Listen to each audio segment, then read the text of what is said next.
प्यारे बच्चों, देवी और सज्जनों, स्वागत है आप लोगों का आपके अपने चैनल स्टूडेंट सारथी के ऊपर। मैं आज फिर से हाजिर हूं या यूं कहूं फिर से आ गया एक और नई और धमाकेदार क्लास के लिए। और आज की क्लास भी ही इंग्लिश मीडियम के लिए। हिंदी मीडियम वालों नाराज मत हो जाना, क्योंकि आज इंग्लिश मीडियम और हिंदी मीडियम का जो सिलेबस है वो अपना इक्वल हो जाएगा। इसके बाद में अल्टरनेट यानी 1 बाय 1 एक दिन हिंदी मीडियम और एक दिन इंग्लिश मीडियम की क्लासें आती रहेंगी। क्वेश्चंस आपके सेम रहने हैं, बस लैंग्वेज का थोड़ा सा फर्क रहता है।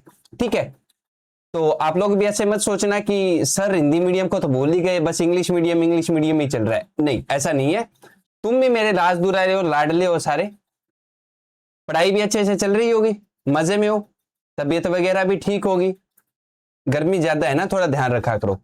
चलो, तो पीछे की स्लाइड देख के आप लोगों को पता चल गया ही होगा कि आज अपने chapter 3 pair of linear equations in two variable, इसका क्या करेंगे, इंट्रोडक्शन भी करेंगे और एग्जांपल 1 से लेके 3 तक अपने कंप्लीट भी करेंगे। तो उठा लो अपने अस्त्र शस्त्र, आ जाओ मैदान में, करते हैं युद्ध की तैयारी। और इस युद्ध में हमें विजय प्राप्त करनी ही है। ठीक है, तो चलिए स्टार्ट करते हैं आज की क्लास बिना किसी देरी के। चलो तो शुरू करते हैं। सबसे पहले चलते हैं बेटा अपने फर्स्ट स्लाइड के ऊपर। ये पहुंचे हम फर्स्ट स्लाइड के ऊपर। सबसे पहले इंट्रोडक्शन देखो। सबसे पहले हमें ये तो पता होना चाहिए कि टू वेरिएबल्स वाली ये कहानी क्या है। तो देखो, सबसे पहले आपको बताता हूं, a linear equation in two variables. Two variables का मतलब है, देखो, दो की वैल्यूज निकालनी पड़ेगी। जैसे कि मान लो आप कहीं पर जाते हो या आप स्टेशनरी की शॉप पे जाते हो, वहां से आप एक इरेजर और एक शार्पनर लेते हो, तो आपको यहां पर दोनों की वैल्यू निकालनी पड़ेगी। ऐसा नहीं है एक की गिवन है या एक की निकालनी पड़ेगी, ऐसा बिल्कुल नहीं होने वाला। यहां पर आपको दो वेरिएबल्स की वैल्यू यानी एक्स और वाई दोनों की वैल्यू निकालनी पड़ेगी। Is an equation that can be written in the form, कौन सी फॉर्म में, A X plus B Y plus C. इस फॉर्म के अंदर आपकी टू वेरिएबल्स की लीनियर इक्वेशन होगी। सर लीनियर इक्वेशन के बारे में बात कर रहे हो, चैप्टर का नाम है पेयर ऑफ लीनियर इक्वेशंस।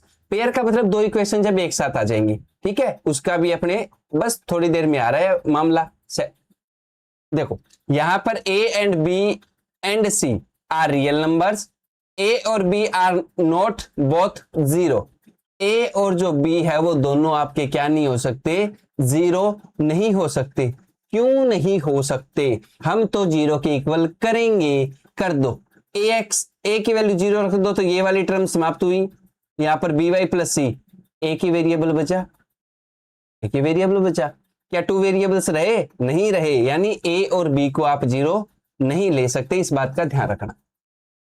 फिर पेयर, पेयर के अंदर मतलब आपको दो इक्वेशन एक साथ लेनी पड़ेगी। तो देखो, when we consider two linear equations together it is called a system of linear equations. ठीक है, स्टैंडर्ड फॉर्म। अब सुनो, ये माजरा कहां से आया, इसको समझते। सुनो, ये हो गया A X plus B Y plus C is equals to zero. दूसरी इक्वेशन आएगी, वो भी तो आएगी, A X plus B Y plus C is equals to zero. अब एक ही इक्वेशन, या यूं कहूं दो अलग अलग इक्वेशन जिनकी जनरल फॉर्म क्या है, सेम है, एक साथ आ गई। जैसे क्लास में होता है ना, कभी कभी सोनू नाम के दो विद्यार्थी आ गए, एक सोनू और एक सोनू और हो गए, दो हो गए। अब सोनू सोनू को कैसे पहचाने, ये भी तो गड़बड़ हो जाती है। तो उसके पापा का नाम याद रखा जाता है, पापा का नाम भी एक जैसा हो तो मम्मी का नाम, मम्मी का नाम भी एक जैसा हो तो गांव का नाम, और सब कुछ एक जैसा हो तो कैसे पता करेंगे, कैसे बोलोगे, वो तुम लोग थोड़ा दिमाग लगा लो। तो यानी यहां पर हो गया क्या कि दोनों में तो ए एक्स आ गया, पहचान कैसे की जाए, कैसे पहचान करें। तो हमने क्या किया, अपनी बुद्धि का उपयोग किया और पहली जो इक्वेशन आएगी उसके जो भी अपने कोफिशिएंट होंगे या जो कांस्टेंट टर्म होंगे उनके साथ 1 लगा देंगे और सेकंड वाले के साथ 2 लगा देंगे। यानी अब इक्वेशन की स्टैंडर्ड फॉर्म बन जाएगी इनकी, a1x plus b1y plus c1 is equals to zero, a2x plus b2y plus c2 is equals to zero. अच्छा सुनो, ये कौन सी इक्वेशन है बेटा, लीनियर। कौन सी है, लीनियर। लीनियर का ग्राफ कैसे बनता है? Straight line. कैसे बनेगा? Straight line. चैप्टर नंबर 2 में हम अच्छे से पढ़ चुके हैं। अच्छा, दो लाइन हो गई। अब दो लाइनें कैसे कैसे अपने रिप्रेजेंट कर सकते हैं भाई? दो लाइनें बनेगी ना, इसका ग्राफ बनेगा वो भी स्ट्रेट लाइन और इसका ग्राफ बनेगा वो भी स्ट्रेट लाइन। तो अब दो लाइनें देखो बेटा, या तो दो लाइनें ऐसे इंटरसेक्ट कर सकती है, या दोनों लाइनें ऐसे पैरेलल चल सकती है, या फिर एक के ऊपर ही दूसरी लाइन अपनी क्या हो सकती है? आ सकती है। यही तीन कंडीशन हो सकती है। तो देखो, graphical method of solution of a pair of linear equations क्या क्या होती हैं? देखो, when you plot two lines on the same graph only 3 possible exist. तीन ही पॉसिबल आउटकम हो सकते हैं जब आप दो लाइंस को ग्राफ के ऊपर क्या करते हो? रिप्रेजेंट करते हो, लोकेट करते हो, प्लॉटिंग करते हो उसकी। द लाइंस में intersect in a single point, एक पॉइंट पे इंटरसेक्ट करे, ये वाला क्रॉस का निशान। In this case the pair of equation has a unique solution. Unique solution यानी कि एक ही सॉल्यूशन, दोनों एक दूसरे को वन पॉइंट पे इंटरसेक्ट कर रही है, यानी कितने सॉल्यूशन होंगे? One solution. वन सॉल्यूशन हो गया, ठीक है। इसका आंसर आ रहा है वन सॉल्यूशन, जिस पे इंटरसेक्ट करेगा वही उसका आंसर होगा, वहां पर आपको एक्स और वाई दोनों की वैल्यू मिल जाएगी। तो जिसका आंसर आता है उसे बोलते हैं बेटा कंसिस्टेंट पेयर ऑफ इक्वेशन। जिसका आंसर आए उसको बोलते हैं कंसिस्टेंट पेयर ऑफ इक्वेशन। ठीक है, यह आपका हो गया consistent pair of equation, no problem. और क्या कंडीशन बन सकती है? पैरेलल की। द लाइंस में भी पैरेलल इन दिस केस। सुनो, पैरेलल होंगी तो क्या वो एक दूसरे को इंटरसेक्ट करेंगी? नहीं करेंगी। जब इंटरसेक्ट ही नहीं करेंगी तो बेटा आंसर कहां से आएगा? सॉल्यूशन तो होगा ही नहीं। इट मींस अगर पैरेलल की कंडीशन बनती है तो सॉल्यूशन है वो नहीं होगा। ठीक है, और सॉल्यूशन जब किसी पेयर का नहीं निकलता है तो वो होता है इनकंसिस्टेंट पेयर ऑफ इक्वेशन। यानी इतना तो दिमाग में आ गया होगा आपके कि जहां पर सॉल्यूशन निकलेगा, चाहे वो एक सॉल्यूशन हो चाहे वो इनफिनाइट सॉल्यूशन हो, उसको बोलेंगे कंसिस्टेंट पेयर ऑफ इक्वेशन। ठीक है। दूसरा, अगर सॉल्यूशन नहीं निकलता है तो उसे बोलेंगे इनकंसिस्टेंट पेयर ऑफ इक्वेशंस। ठीक है, इतना बात का आप ध्यान रखना, माइंड में रखना। अब चलते हैं आगे। द लाइंस में भी कोइंसिडेंट, कोइंसिडेंट यानी एक लाइन के ऊपर ही दूसरी लाइन होना। In this case the equation have infinitely many solution. क्यों? क्योंकि वो एक दूसरे के ऊपर बेटा ओवरलैप करेंगी। तो ओवरलैप करेंगी तो हम ये नहीं बता सकते कि ये कितने पॉइंट पे इंटरसेक्ट कर रही है, हम ये बिल्कुल नहीं बता सकते ओवरलैपिंग के अंदर। तो अपने मान लेंगे इनफिनाइट। भाई हमें नहीं पता कितने हैं, हमारे पास सीधा साधा वर्ड है इनफिनाइट। हमें नहीं पता, तुम जानो तुम्हारा काम जाने, हमने इनफिनाइट कह दिया। Very good. अब देखो ये तीन जो कंडीशन आई है, इंटरसेक्ट वाली, पैरेलल वाली और कोइंसिडेंट वाली, ये कहां से आएंगी, क्यों आएंगी, कैसे आएंगी? इसके लिए आपकी जो ये है बुक है उसके अंदर एक टेबल बनाई हुई है बहुत अच्छी। मैंने पूरी की पूरी टेबल को उठा लिया, ये लो, ये आपकी टेबल आ गई। हाँ, जहां पर आपको मेरी तस्वीर दिखाई दे रही है उसके पीछे का एक छोटा सा सेक्शन आपको दिखाई नहीं दे रहा होगा, मैं बता दूंगा वहां पर क्या है। सबसे पहले देखो ये दो पेयर ले लिए मैंने। ठीक है, A1 की वैल्यू कितनी आएगी यहां से बेटा? A1 की वैल्यू आएगी 1, B1 की वैल्यू -2, आगे 0 है तो C1 की वैल्यू 0 हो जाएगी। यहां देखो A2 की वैल्यू 3, B2 की वैल्यू 4 और C2 की वैल्यू -20।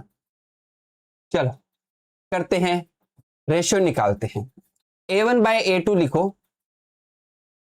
A1 की वैल्यू 1 है, A2 की वैल्यू 3 है तो 1/3 आ गया। ठीक, B1 की वैल्यू -2 और B2 की वैल्यू 4 और ये आ गई C1/C2। देखो क्या शुरुआत वाले दोनों इक्वल हैं? इक्वल नहीं है।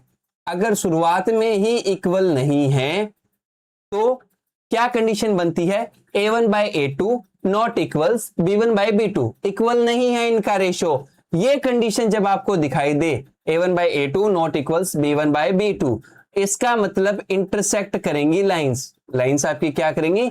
इंटरसेक्ट करेंगी और इंटरसेक्ट करेंगी एग्जैक्टली वन सॉल्यूशन, यानी कि आपका कौन सा सॉल्यूशन होगा बेटा, यूनिक सॉल्यूशन होगा।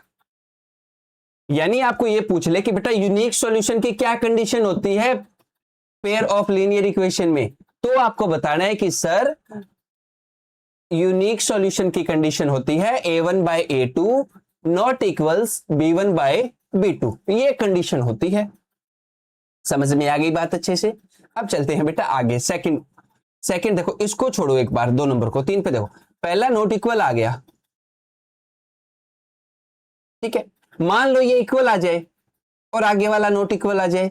सुनो देखो, यहां से देखो 1/2 1/2, 2/4 2/4 कट करेंगे तो कितना आ जाएगा बेटा 1/2, ये -4 और ये -12 कट करेंगे 1/3। पहला तो इक्वल आ गया लेकिन आगे वाला इक्वल नहीं है, यानी a1 by a2 equal b1 by b2 not equal c1 by c2। 2 ratio equal है, तीसरा रेशियो इक्वल नहीं है। अगर ऐसी कंडीशन बनती है तो बेटा लाइंस आपकी क्या होंगी, पैरेलल होंगी, और पैरेलल होती हैं तो एक दूसरे को इंटरसेक्ट नहीं करेंगी। और जहां मेरी तस्वीर आपको दिखाई दे रही है उसके पीछे लिखा हुआ है बेटा नो सॉल्यूशन, ठीक है। जब इंटरसेक्ट ही नहीं करेगी तो कहां से सॉल्यूशन होगा। जब तुम्हारे पास कुछ है ही नहीं सामने वाले को देने के लिए तो तुम कहां से दानवीर करण बनने का प्रयास कर रहे हो। कोई तुमसे मांग ले, हाँ भाई देख मेरे इमरजेंसी हो गई 10,000 रुपए दे दे एक बार, अरे जब होंगे तभी तो दोगे, जब है ही नहीं तो दोगे कहां से। तो जब इंटरसेक्ट ही नहीं कर रही तो सॉल्यूशन आएगा कहां से, यानी पैरेलल है तो नो सॉल्यूशन। समझ में आ रही है बात। आगे पहुंचते हैं, पहला नॉट इक्वल आया, ठीक है, फिर दूसरे में कंडीशन में क्या आया, पहला इक्वल आ गया और आगे वाला नॉट इक्वल। अरे तीनों इक्वल आ जाएं तो कोई दिक्कत थोड़ी है। ये देखो 2/4 1/2, 3/6 1/2, -9/8 -18 1/2, तीनों इक्वल है। जहां सब कुछ इक्वल हो गया वहां तुम गिनती नहीं कर सकते कितने सॉल्यूशन है, कोइंसिडेंट लाइन हो जाएगी, ओवरलैपिंग करेंगी, और ओवरलैपिंग में मैंने तुम लोगों को पहले ही एक्सप्लेन कर दिया है बेटा कितने सॉल्यूशन होंगे, इन्फिनाइटली मैनी सॉल्यूशंस होंगे। चक्कर कहानी यहीं पर खत्म होता है, ठीक है। अब चलते हैं नेक्स्ट, उम्मीद करता हूं ये आपको अच्छे से समझ में आ गया। चलो एक बार रिपीट करो, a1 बाय a2, अच्छा जनरल फॉर्म क्या बताया था, ax plus by plus c is equal to 0, very good. Pair में आ जाए तो a1x plus b1y plus c1 is equal to 0, a2x plus b2y plus c2 is equal to 0।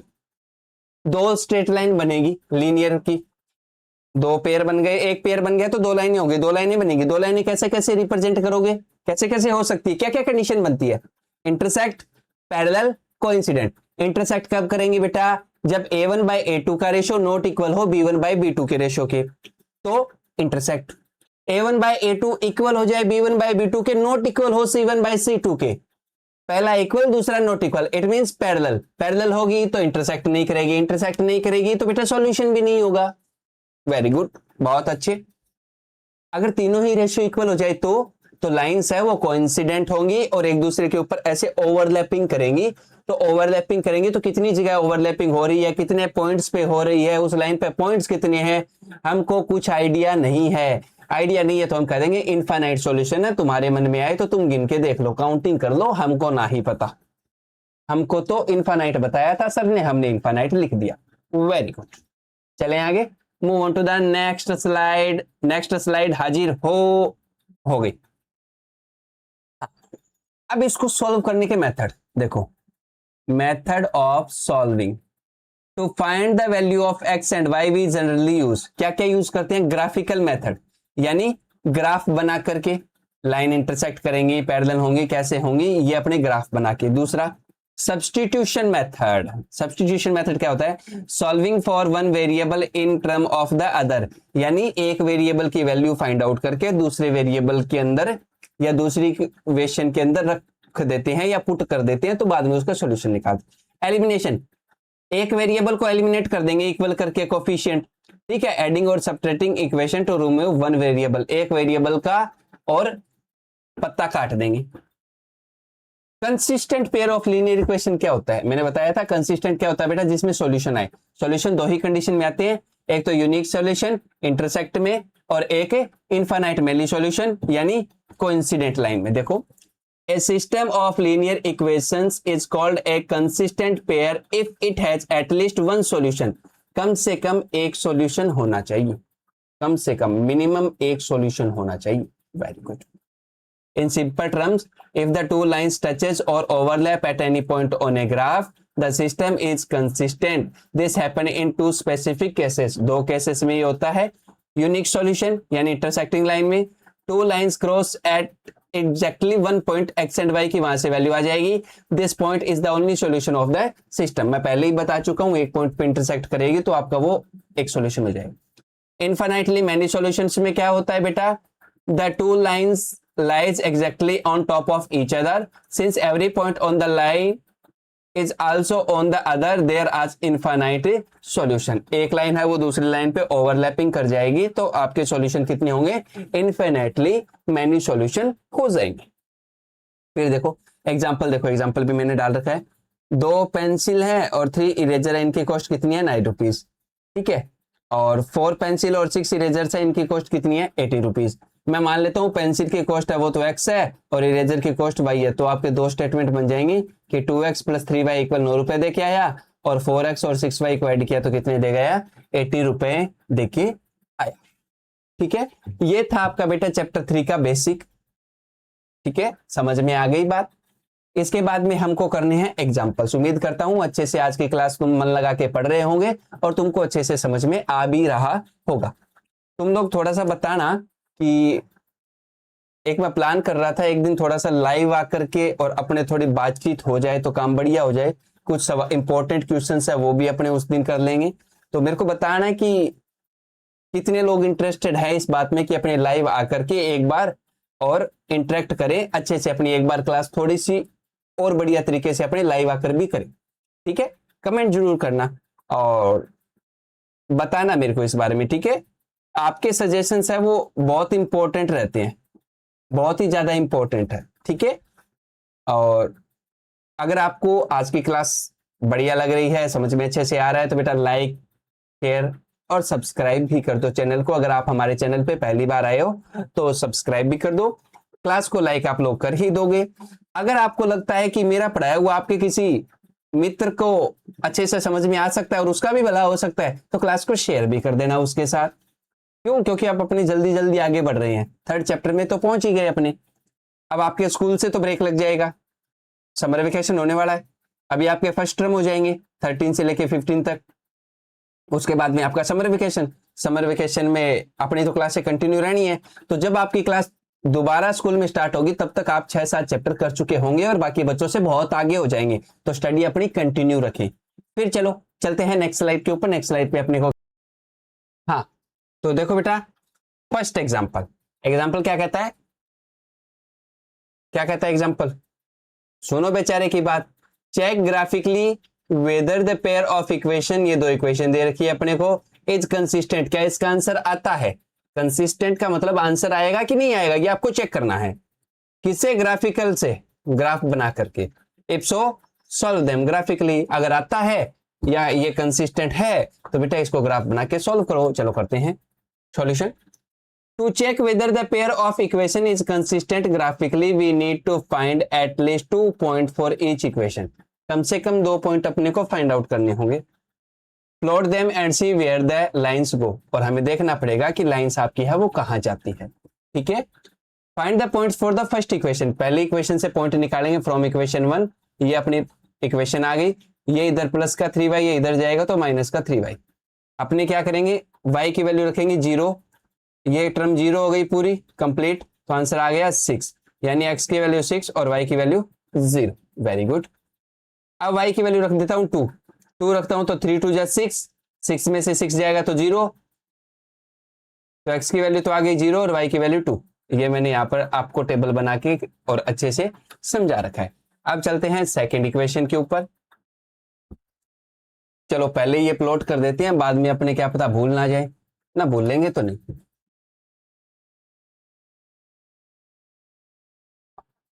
नहीं बोलेंगे, आगे आराम से अपने अच्छे से इसको क्या कर देंगे, प्लॉट कर देंगे। आगे देखो सेकंड इक्वेशन, ये देखो 2x माइनस 3y इक्वल 12 है। ये देखो यहाँ पर माइनस का 3y ये इधर आएगा तो बेटा किसका हो जाएगा, प्लस का 3y। 2 इधर मल्टीप्लाई में इधर आएगा तो डिवाइड। y की वैल्यू 0 रख दूं, यानी यहाँ पर 0 रख दूं y की वैल्यू, तो ये टर्म तो 0 हो ही गई। 12 को 2 से डिवाइड करूंगा तो कितना आ जाएगा, 6। ये आ गया 6। y की वैल्यू -2 रख दूं तो 3 2 जा 6, 12 में से 6 जाएगा तो 6/2 कितना आ जाएगा, 3। और दोनों यहाँ पर अपने इसको क्या कर देंगे, पॉइंट्स को टेबल के अंदर रख देंगे। अब अपने को पॉइंट्स रखने, देखो सबसे पहले इसके पॉइंट हैं, जो फर्स्ट इक्वेशन है उसके 6 0 और 0 2। 6 0, 6 की वैल्यू 0 और ये आ गया पॉइंट आपका ए, कौन सा हो गया 6,0। ठीक, फिर इसका कितना है बेटा 0,2, 0,2 ये लो, ये हो गया आपका बी, यानी 0,2। अपने को क्या करना है, इसको मैच करना है। मैचिंग में तो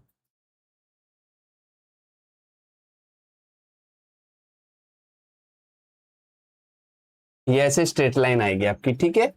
फिर आपका देखो सेकंड 6 0, ये रहा 6 और 0, 3 एंड -2, ये आ गया 3 और ये आ गया आपका माइनस का 2, ये आ गया आपका क्यू, 3 एंड -2। अब इनको मैच कर दो। देखो मैच करने पे यहाँ देखो ये दोनों लाइन एक पॉइंट पे इंटरसेक्ट। अच्छा हमेशा देखो बेटा स्केल आपको लिखना ही लिखना है, यहाँ पर आप कॉर्नर में लिख देना, चाहे अपनी जो आपकी आंसर शीट हो उस पर लिख लेना। स्केल लिखोगे आपको किसके लिए, X axis and Y axis, ठीक है। क्या लिखोगे, अब देखो मैंने एक बॉक्स के इक्वल 1 ले रखा है तो आपको क्या लिखना है, 1 यूनिट इज इक्वल्स टू 1, ठीक है। ऐसे आपको स्केल है वो सभी जितने भी आप ग्राफ बनाते हो सबके अंदर आपको लिखना पड़ेगा। अब देखो ये लाइन ए बी बन गई, ये लाइन आपकी पी क्यू बन गई। यहां से देखो पता क्या करते हैं हम, ये प्लॉटिंग कर दिया अपने, ज्वाइन करके ए बी और पी क्यू भी बना दिया। We observe that there is a point B 6,0 common to the both the lines A B and P Q. दोनों के अंदर देखो 6,0 आ रहा है, very good. So the solution of the pair of linear equation is x is equals to 6 and y is equals to 0। देखो यहां पर लिखा हुआ बेटा 6,0, तो पहले जो वैल्यू दी हुई होती है ना वो किसकी होती है, हमेशा x की, और ये वैल्यू किसकी, आपकी y की। तो x की वैल्यू तो 6 आ गई और y की वैल्यू क्या हो गई, 0। यानी सॉल्यूशन आ रहा है, आ रहा है, it means the given pair of equation is a consistent. Answer आ रहा है तो ये आपका पेयर क्या हो जाएगा, कंसिस्टेंट हो जाएगा, ठीक है। उम्मीद करता हूं बेटा आपको अच्छे से ये समझ में आ गया होगा। अब चलते हैं अपने नेक्स्ट, आगे देखो आगे क्या है, यहीं पे एग्जांपल 1 अपना कंप्लीट होता है। अब चलते हैं एग्जांपल 2 पे। Example 2, graphically find whether the following pair of equation has no solution, unique solution और इनफिनिटली मेनी सॉल्यूशन। आपको ये बताना है कितने सॉल्यूशन इसके होंगे। देखो तो ये इक्वेशन 1 है, सेम टू सेम लिख दिया, इक्वेशन 2 ये आ गई। देखो बाय में 5 है इसके, तो इसको सोल्व करने के लिए आप दो तरीके से कर सकते हैं, तो 5 का एलसीएम ले लो। मैं वो कर नहीं रहा, दोनों के नीचे 5 है तो मैंने 5 से मल्टीप्लाई कर दिया। अब देखो 5 को 3 से मल्टीप्लाई करूंगा तो 5 3 15 है, 5 को इससे मल्टीप्लाई करूंगा तो 5 से 5 कट हो जाएगा, 24y ये रहा, और प्लस 5 से 5 कट, ऐसे देखो इधर देखो 3x को मल्टीप्लाई करूंगा 5 से तो कितना आ गया बेटा, 15x। अब देखो 24/5y तो मल्टीप्लाई करूंगा 5 से, तो y से 5 कट गया तो कितना आ जाएगा 24y। तीसरा देखो 3/5 है, 5 से आप मल्टीप्लाई कर दोगे तो ये कैंसिल आउट और ये कितना आ जाएगा 3 आ जाएगा, ठीक है। ये प्लस का 3। अब देखो इन सब में देखो 15 24 और 3 कॉमन आ रहा है, चाहे तो कॉमन ले लो या जितना कॉमन आ रहा है उतने से डिवाइड कर दो। मैंने डिवाइड कर दिया, 15 को 3 से अगर इन सबको 3 से डिवाइड करता हूं तो 15 को 3 से डिवाइड करूंगा 5 आ जाएगा, 24 को 3 से डिवाइड करूंगा 8 आ जाएगा, 3 को 3 से डिवाइड करूंगा 1 आ जाऊंगा। यानी मैंने जब सिंप्लीफाई किया सेकंड इक्वेशन को तो ये इक्वेशन आई। अरे यही तो अपनी फर्स्ट इक्वेशन है, दोनों इक्वेशन ही एक आ गई तो जितने भी आंसर होंगे वो सब सेम होंगे, यानी ये तो ओवरलैप करेंगे। So both represent the same line, same he line हो गई दोनों। जब सेम हो गई तो क्या लिखेंगे, देखो सेम हो गई तो एक लाइन से पॉइंट निकाल लो, वही आपके पॉइंट आने हैं, ये लो। कन्वीनियंट वैल्यू अपने वैल्यू पुट करते हैं, एक्स की वैल्यू 3 पुट करता हूं, 5 3 जा 15 हो गया, माइनस का 8y प्लस 1, 15 और 1 कितना हो गया 16, इधर प्लस है उधर जाएगा तो माइनस, माइनस से माइनस कैंसिल आउट, 16 को 8 से डिवाइड करोगे, देखो 8 इधर मल्टीप्लाई में, इधर आएगा तो डिवाइड में, तो यानी 16/8 कट करोगे तो कितना आ जाएगा 2, यानी x की वैल्यू मैंने 3 रखी तो y की वैल्यू कितनी आ गई 2। x की वैल्यू -5 रखते हैं, 5 5 जा 25 प्लस का 1 यानी कि माइनस का 24, इधर आपका माइनस का 24 है तो राइट हैंड साइड में जब आएगा तो क्या हो जाएगा प्लस का 24, -8 डिवाइड करो बेटा, ऐसे हो जाएगी 24 डिवाइडेड बाय 8 और ये आ गया माइनस, यानी 3, यानी आंसर आ जाएगा माइनस का 3। तो -5 रखा तो आंसर कितना आ गया -3। वही बात स्केल आपको सेम लिखना है, क्या लिखोगे ऊपर तो ऐसे नाम आ जाएगा अपना स्केल, ये आ जाएगा आपका x axis and y axis, इसमें आप लिख दोगे 1 यूनिट इज इक्वल्स टू 1, एक बॉक्स पे एक, ठीक है। पॉइंट रिप्रेजेंट कर दो 3 एंड 2, तो x की वैल्यू 3 और ये 2, तो ये पॉइंट आपका यहां पर आ जाएगा 3 एंड 2, इसको नाम दे देता हूं a 3,2। दूसरा -5 और -3, ये -5 आ गया और ये माइनस का 3 आ गया,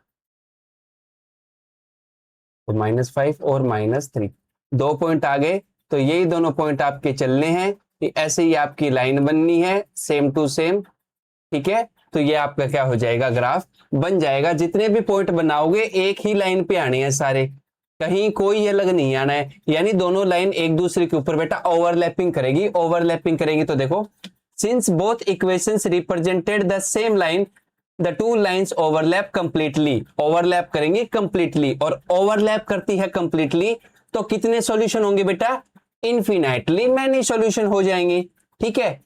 तो इसमें देखो अपने क्या लिख देंगे, the pair of equations has infinitely many solution because both equation represent the same straight line, same line कोई रिप्रेजेंट कर रही है ये, तो एक दूसरे के ऊपर ऐसे चलती जाएंगी, कोई प्रॉब्लम नहीं है, आंसर आने है इनफिनाइट, ठीक है। अब चलते हैं अपने बेटा नेक्स्ट क्वेश्चन की ओर, एग्जाम्पल नंबर 3 देखो। एग्जाम्पल नंबर 3 क्या है समझो, लाइन बाय लाइन समझते हैं। Champa went to a sale, Champa ji sale की तरफ गई, क्या लेने पैंट्स और स्कर्ट्स लेने।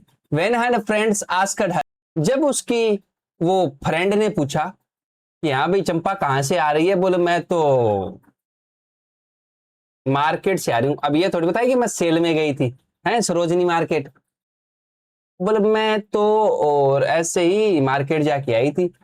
बोला क्या बाई करके लाई, asked her how many of each she bought, क्या क्या खरीदा, कितना कितना खरीदा बता। सी आंसर्ड, उसने जवाब दिया। अब ये महिला है वो सीधे मुंह जवाब नहीं देती, चंपा जो है सीधे मुंह का मतलब बात को घुमा के कहेगी, क्या कहेगी, the number of skirt is two less than twice the number of pants, ये स्कर्ट्स का जो नंबर है हमारा वो आप एक काम करो पैंट को डबल करो और उससे 2 माइनस कर दो, हैं ये क्या बात हुई भाई, सीधा सीधा बता देना 2 लाई 3 लाई 4 लाई 5 लाई, इसको तो भाई बात सीधी सीधी ये है, अपने से सॉल्व करवाएंगे ये। हाँ also the number of skirt is 4 less than 4 times the number of pants purchased, मैंने जितने क्या खरीदी स्कर्ट है वो 4 टाइम्स से 4 कम है, लो कर लो बात। अब उसकी फ्रेंड आती है अपने पास, बोला सर सर सर सर सुनो मेरी बात, हाँ बालिके क्या हुआ, बोला सर मेरी जो फ्रेंड थी वो ऐसे ऐसे मेरे को बता रही है, मेरे को ये नहीं बता रही कि कितनी स्कर्ट लाई कितनी पैंट लाई, मैं कौन सी उससे छीन रही हूं, है। तो वो कहती है कि हेल्प करो ना sir, please please sir please help करो कि कितनी पैंट्स और कितनी स्कर्ट लाई। चलो सबसे पहले तो अपने को इसको अननोन क्वांटिटीज जो है उनको वेरिएबल से मानना पड़ेगा। सबसे पहले मैंने मान लिया कि चंपा जी जो है वो पैंट कितनी लेके आई x और स्कर्ट कितनी लेके आई y। फर्स्ट स्टेटमेंट क्या कहता है, the number of skirt less than twice the number of pants, purchased. चलो ठीक है, पैंट का ट्वाइस कितना हो जाएगा बेटा 2x। 2 लेस देन का मतलब 2 माइनस करना है, तो यानी इसने जो स्कर्ट खरीदी वो आपकी कितनी हो गई 2x माइनस 2, ट्वाइस से 2 लेस देन। ठीक है, ये स्कर्ट हो गई। दूसरे में भी ये स्कर्ट के बारे में ही बता रही है कि पैंट्स का 4 टाइम माइनस 4 यानी 4x माइनस 4, 4 टाइम्स हो जाएगा 4x, सब्ट्रैक्ट 4 करना है तो क्या बनेगी इक्वेशन, देखो 4x माइनस 4, ये आपकी क्या बन गई बेटा इक्वेशन बन गई। बोलो यहां तक ठीक है, वेरी गुड, बहुत अच्छे, एकदम बढ़िया। तो इक्वेशन तो अपने को मिल गई। अब अपने सॉल्व करेंगे बेटा इक्वेशन 1 को। इक्वेशन 1 थी आपकी 2x माइनस 2, एक्स की वैल्यू रखता हूं 0, 0 रखूंगा तो 2 और 0 से 0 माइनस 2 बचेगा, ये रख दिया, यानी x की वैल्यू मैंने 0 रखी तो y की वैल्यू कितनी आ गई माइनस 2, ये लो लिख दिए। x की वैल्यू 1 रखता हूं तो 2 1 जा 2, 2 माइनस 2 0, 1 रखा तो वैल्यू आ गई 0। 2 रखेंगे 2 2 जा 4 माइनस 2, 2 में से 2 2 2 जा 4 माइनस 2, 4 माइनस 2 कितना आएगा 2, यानी 2 रखोगे तो अभी कितनी आएगी वैल्यू 2, 4 4 2 जा 8 माइनस 2, 8 में से 2 माइनस करोगे 6, यानी 4 रखोगे तो कितनी आ जाएगी 6। अब इसकी एक टेबल बना लेंगे। अब अपने इक्वेशन नंबर 2 को इसी टाइप से सॉल्व कर लेंगे। देखो x की वैल्यू 0 रखता हूं, 4x माइनस 4 है तो ये टर्म तो 0 हो गई तो माइनस 4 आ गया, 4 1 जा 4 और माइनस 4, 1 रखेंगे तब तो 0 आ गया, 2 रखेंगे तो 4 2 जा 8, 8 माइनस 4 यानी कि 4, 3 रखेंगे तो 4 3 जा 12, 12 माइनस 4 कितना हो जाएगा बेटा 8। ये अपने टेबल बन गई। अब क्या करेंगे, जितने भी अपने पॉइंट्स अपने को प्लॉट करने हैं उतने पॉइंट्स अपने क्या कर देंगे प्लॉट कर देंगे। चलो देखो तो प्लॉटिंग पे आते हैं। सबसे पहले देखो इसका पॉइंट है 0 कोमा माइनस 2, 0 कोमा माइनस 2, ये रहा पॉइंट। इसको मैं क्या ए नाम दे दूं, क्या इसको दे देता हूं 0 कोमा माइनस, एक पॉइंट आ गया अपना। फिर आगे देखो सेकंड पॉइंट है बेटा अपना 1 कोमा 0, 1 कोमा 0, ये हो गया आपका बी, इसको कह देता हूं 1 कोमा 0। फिर आ रहा है बेटा इसका 2 कोमा 2, ये रख दिया सी 2 कोमा 2, ठीक है।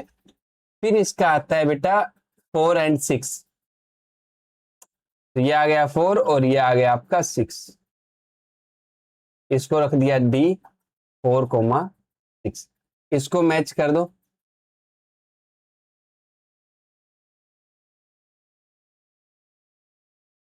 ये आपकी लाइन बन गई और कौन सी इक्वेशन की बनी है, ये बनी है आपकी y is equals to 2x minus 2 की। ठीक है यहां तक। अब देखो बेटा आगे इसका क्या बनता है, सेकेंड इक्वेशन पे आते हैं। 0 कोमा माइनस 4, 0 कोमा माइनस 4, ये रहा बेटा, इसको नाम दे देता हूं p, ये हो गया आपका 0 कोमा माइनस 4। फिर दूसरा 1 कोमा 0, ये तो 1 कोमा 0 यही रहना है आपका। फिर 2 कोमा 4, ये 2 आ गया और ये आपका 4 आ गया, ये आपका थर्ड पॉइंट आ गया p और q, इसको r दे देते हैं 3 2 कोमा 4। फिर देखो 3 कोमा 8, ये 3 आ गया और ये आपका 8 आ जाएगा यहां पर, तो ये आ जाएगा s 3 कोमा 8, मैच कर दो बेटा। ये यहां से चलेगा, यहां पर जाएगा, यहां से फिर यहां और यहां से फिर यहां पर, इस तरीके से आपका ग्राफ बन जाएगा। और ये वाली लाइन आपकी कौन सी रिप्रेजेंट हो रही है, y is equals to 4x minus 4, और स्केल आपको क्या लिखना है देखो, ठीक है, यहां पर लिख देंगे बोथ एक्सिस, और बोथ एक्सिस में हो जाएगा 1 यूनिट इज इक्वल्स टू 1। ठीक है, ये आपको अपना क्या लिख लेना है, स्केल लिख लेना है। फिर देखो आगे यहां पर हम क्या देखते हैं कि दोनों लाइनें कहां पर इंटरसेक्ट कर रही है बेटा, 1 कोमा 0 के ऊपर। देखो the two lines is intersect at point 1 comma 0, it means पहली जो वैल्यू होती है वो x की होती है, x की वैल्यू 1 और y की वैल्यू क्या हो गई 0, तो रिक्वायर्ड सॉल्यूशन यही होगा आपका। इट मींस x हमने किसको माना था बेटा, x माना था हमने पेंट को, यानी पेंट उसने कितनी खरीदी है 1। पैंट उसने 1 खरीदी तो स्कर्ट 0, यानी कि the number of pant she purchase is 1 and she didn't buy any skirt, इसलिए वो नहीं बता रही थी। पहले तो बोल दिया हवाबाजी में, बोला मैं पैंट और स्कर्ट दोनों खरीद के लाई हूं। फिर उसने मैथ का उपयोग करते हुए बता दिया भाई कि उसको पता भी ना चले कि मैं स्कर्ट नहीं लेके आई, लेकिन हमने तो पता लगा लिया। इट मींस यहां पर 1 और 0 पर ये इंटरसेक्ट कर रही है दोनों आपकी लाइन। तो क्या होता है, तो होता है ये बेटा कि आपके पैंट तो वो खरीद के लाती है 1, एक पैंट खरीद के लाई, सेल में गई, और स्कर्ट वो वहां से लेकर नहीं आती है। यही हमारा क्या था, सॉल्यूशन था। इसी के साथ हमारा एग्जांपल नंबर 3 भी क्या होता है बेटा, कंप्लीट होता है। ये थी हमारी आज की क्लास, जिसमें हम लोगों ने चैप्टर 3 का इंट्रोडक्शन भी पढ़ लिया, चैप्टर 3 के एग्जांपल 1 से लेके 3 तक पढ़ लिए।